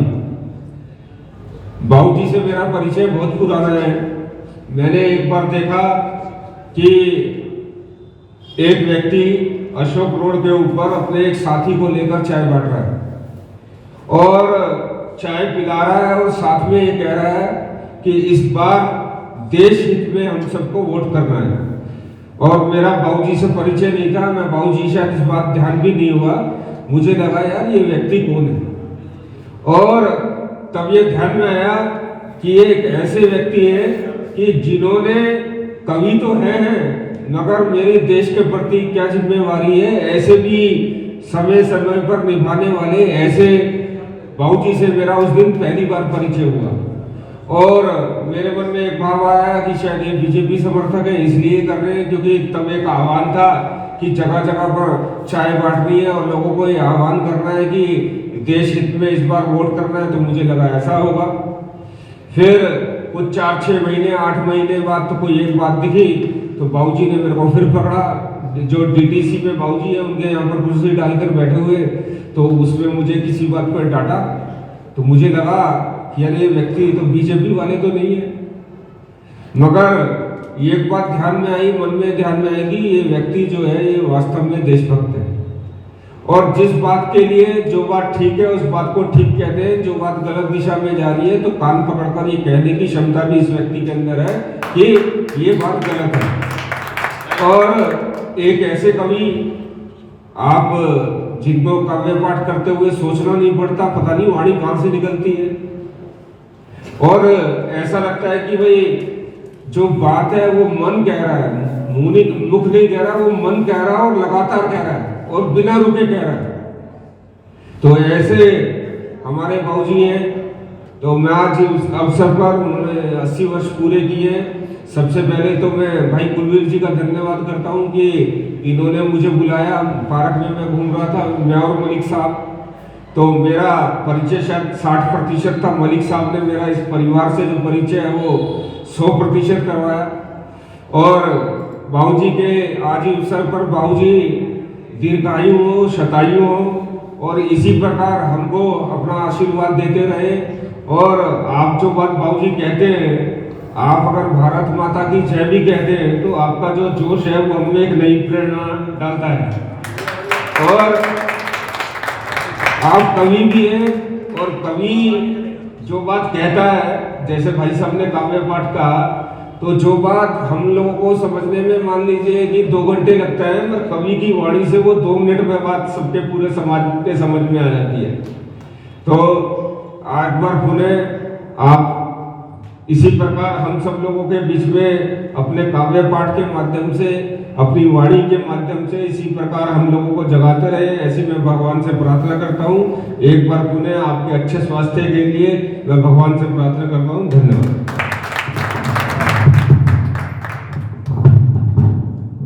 मैं धन्यवाद प्रस्ताव के लिए वर्मा जी को बुलाऊं। उससे पहले भाई प्रवीण की इच्छा है कि वो 2 शब्द कहना चाहते हैं। भाई डॉक्टर प्रवीण शुक्ल 2 शब्द कहें।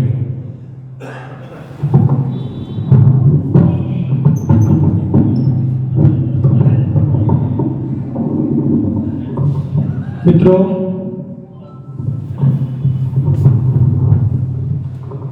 मैं अपने हृदय की समस्त गहराइयों से यदि एक बात कहूं, मुझे कहा जाए कि सिर्फ एक बात कहूं, तो मुझे लगता है कि संत हास्य रसी जी का अभिनंदन किसी व्यक्ति का अभिनंदन नहीं है, यह यमुना पार की साहित्यिक, वाचिक और सांस्कृतिक धारा का अभिनंदन, सांस्कृतिक धारा का अभिनंदन। मुझे कुलदीप ने जिक्र किया था कि हम 1 अप्रैल को कार्यक्रम करेंगे। 2-3 महीने पहले हमारी बात हुई थी और इस बीच में साहित्य प्रेमी मंडल का भी एक कार्यक्रम आज हिंदी भवन में तय हो गया। अचानक ये ध्यान नहीं आया कि दोनों की तिथि, ओम प्रकाश जानते हैं, प्रदीप जैन बहुत हमारे कर्मठ पत्रकार थे। इत्तेफाक देखिए कि संत जी का भी जन्मदिन है और उनका भी जन्मदिन आज ही है। कोरोना काल में उनका देहांत हो गया था तो परिवार चाहता था कि 1 अप्रैल को ही समारोह हो, वरना था तो मैं माफ़ी चाहता हूँ। हमारा पूरा परिवार, पूरा मंडल शुरू से हम संत जी की सेवा में यहाँ हमें उपस्थित रहना चाहिए था और दूसरे अतिथियों के स्वागत में खड़े होना चाहिए था, क्योंकि मुझे लगता है कि मेरे पूज्य पिताजी तो रहे नहीं, लेकिन पिताजी के बड़े भाई के रूप में संत जी का आशीर्वाद उसी रूप में हमारे साथ है। इसलिए भी कहता हूँ जसाला जी, मैं कविता मैंने पहली लिखी 1984 में, लेकिन मैंने संत जी को सुना 1982 में। हमारे बिलखवा में कवि सम्मेलन था जिसमें दादा भवानी प्रसाद मिश्र का अभिनंदन था और संत जी कोट पैंट पहनते थे और बटवासी बहू एक उनकी कविता थी, मुझे आज भी याद है। सन 82 की बात बता रहा हूँ, अब से 38 वर्ष पहले की, तो मेरी उम्र रही होगी 11-12 वर्ष। तो मैं उन लोगों में शामिल हूँ जिन्होंने संत जी को सामने बैठकर सुना और बाद में जब जब उनसे मिला तो मुझे लगा कि उनके भीतर एक आशु कवि बैठा हुआ है। ऐसे बहुत लोग हैं जो आशु कविता के नाम पर हमारे मंच के सारे सितारे जानते हैं कि वो रटी रटाई बातों को मौका लगने पर जोड़कर आशु कवि हो जाते हैं, लेकिन संत जी वैसे आशु कवि नहीं है, वो तत्काल बनाकर कहने की क्षमता रखते हैं। दूसरी बात मैं बताऊं, संत जी के भीतर एक बहुत बड़ा छंद शास्त्री कवि बैठा हुआ है। छंद उनकी भाषा की रवानी में है और ये दो ही तरह से प्राप्त होता है, या तो सिद्धि से प्राप्त होता है या अभ्यास से प्राप्त होता है। ईश्वर कृपा करते तो कई बार ईश्वर की कृपा से छंद भीतर से आना शुरू हो जाता है, और कई बार कोई निरंतर अभ्यास करता है तो वो भी आ जाता है। लेकिन संत जी को सुनो तो आपको लगता है कि ये अभ्यास का छंद नहीं है, ये नैसर्गिक रूप से निकला हुआ छंद है और ये मां सरस्वती की कृपा से निकला हुआ छंद है। ऐसे संत जी शतायु हो, उनका आशीष हम पर बना रहे। और कुलदीप को बहुत बहुत बधाई दीजिएगा, उसके दिमाग में ये विचार आया और उसने उसे इस रूप में परिणत किया। वर्मा जी का ये विद्यालय तो हम सबके लिए हमेशा खुला ही रहता है, वो अध्यक्ष हैं आज के समारोह के। मैं 4 पंक्तियां बशीर साहब की मुझे याद आती हैं, और बशीर साहब ने 4 पंक्तियों में जो कहा है वो कहता हूं कि संत जी के लिए कहता हूं, और हम सबकी तरफ से कहना चाहता हूं कि सॉरी, एकदम फिल्मों में ध्यान नहीं रहा, पहली बार गलती हुई है, मैं माइक से जूते पहनकर बोलता नहीं हूं। मुझे लगता है कि ये शब्द का मंदिर है, और जब हम मंदिर में पूजा करते हैं तो जूते पहनकर नहीं करते। हमारा मन भी ठीक होना चाहिए, तन भी ठीक होना चाहिए। तो मैं कहता हूं आपसे, अजय तू भी सुन बेटा, ध्यान से, मोबाइल मत सुन। उदास आंखों से आंसू नहीं निकलते हैं, उदास आंखों से आंसू नहीं निकलते हैं, ये मोतियों की तरह सीपियों में पलते हैं। कुछ सितारों की चमक देखी मैंने बचपन से। अगली पंक्ति पर आपकी तालियां हैं, पंक्तियां बशीर साहब की हैं, मेरी नहीं है। उदास आंखों से आंसू नहीं निकलते हैं, ये मोतियों की तरह सीपियों में पलते हैं। कुछ सितारों की चमक देखी मैंने बचपन से, जहां भी जाऊं मेरे साथ साथ चलते हैं। तो जहां भी जाऊं, मैं कहीं भी जाऊं, लेकिन मेरे लिए ये संभव नहीं है कि संत जी की याद मेरे पास ना रहे या मेरे साथ ना रहे। आज उनका जन्म दिवस है। कुलदीप से मैंने पूछा कौन सा जन्मदिन है, तो उन्होंने बताया 80वां जन्मदिन है पिताजी का। एक छोटी सी रचना मैं उनकी सेवा में प्रस्तुत कर देता हूं। इसे, वो बड़ा बेटा है तो इसको छोटे बेटे का उपहार मानिए। एक मैं रचना विशेष प्रस्तुत कर रहा हूं, किसी ने मंच पर नहीं सुनी है, लेकिन जन्मदिवस पर कहता हूं। लो आ गया है फिर से अब जन्मदिन तुम्हारा, लो आ गया है फिर से अब जन्मदिन तुम्हारा, सबको लगा है प्यारा ये जन्मदिन तुम्हारा। जीवन में आपके बस खुशियों के गीत गूंजे, जो सबके मन को हर ले ऐसा संगीत गूंजे। आंखों से आपकी ना आंसू कभी भी छलके, गम कम हो जिंदगी के भीगे कभी ना बलके। तालियां जोर से बजाकर इस प्रोग्राम में शामिल हो सकते हैं, क्योंकि ये शब्द मेरे हैं, भावना हम सबकी है। गम कम हो जिंदगी के भीगे कभी ना पलके, जीवन की हर डगर पे खुशियों का हो बसेरा, हर पल हो जिंदगी में नूतन नया सवेरा। जीवन की पूरी बगिया हर दिन सुकून से महके, आनंद मन का पंछी डाली पे इसकी चहके, जो सोचे अब तलक वो पूरे सपन हो सारे। अगली पंक्ति पर पूरे सदन की तालियां आए। मैं कह रहा हूं कि जो सोचे अब तलक वो पूरे सपन हो सारे, दुख जो भी आपके हों बन जाएं वो हमारे।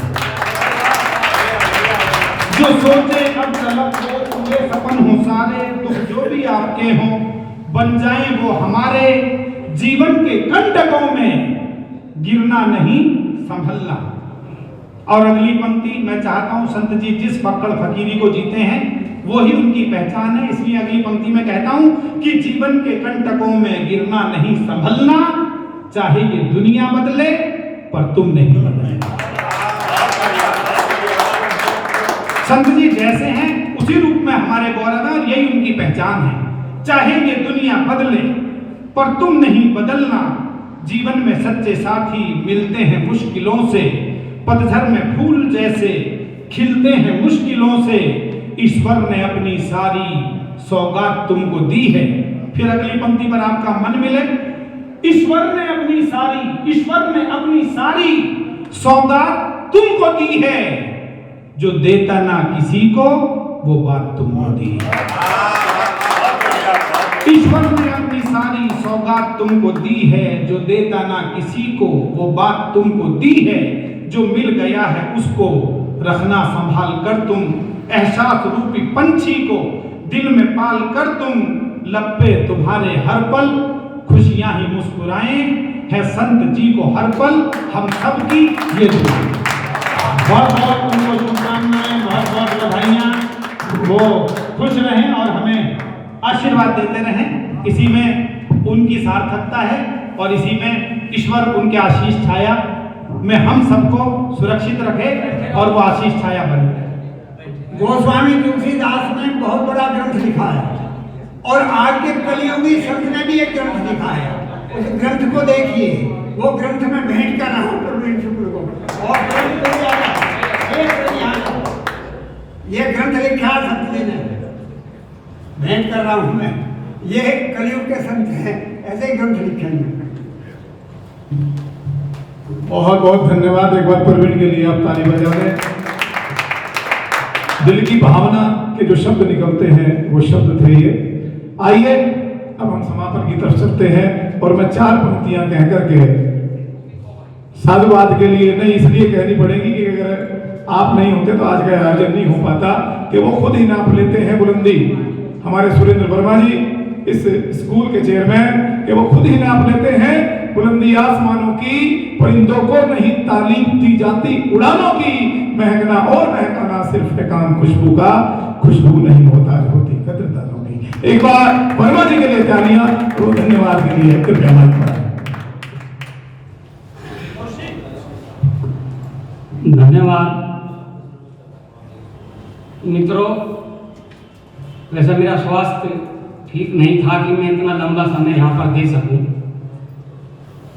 लेकिन जब डॉक्टर ब्रजपाल सिंह के जन्म दिवस की बात आई और कुलवीर को मैं अपना छोटा भाई और बेटा समझता हूँ, क्योंकि जब इसकी जवानी शुरू हुई तो इसने मेरे पास खेलना शुरू किया।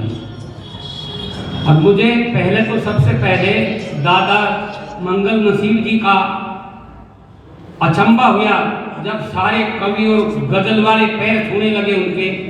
वो भी मेरा छोटे भाई की तरह रहा है, उससे छोटा ये रहा है। इसका भी अचंबा है कि ये कहां से कहां पहुंच गया। बिल्कुल भी उम्मीद नहीं थी कि कुलवीर जो है इस तरह का लड़का हमारे क्षेत्र में ऐसे अच्छे कार्य करेगा, अपने पिताजी के लिए करेगा, अपने समाज के लिए करेगा। दूर दूर जाकर कविता पाठ करना ये बहुत बड़ी बात है। डॉक्टर साहब के बारे में मैं कहना चाहूँगा कि मेरा कर्म क्षेत्र इनके इलाके से शुरू हुआ। सन 70 में आपको मालूम नहीं, मैं मोती नगर में 2 साल पढ़ा और जब मैं यहाँ आ गया तो इनकी जवानी थी और हमारा बचपन था। कबड्डी इन्होंने हमारे साथ खेली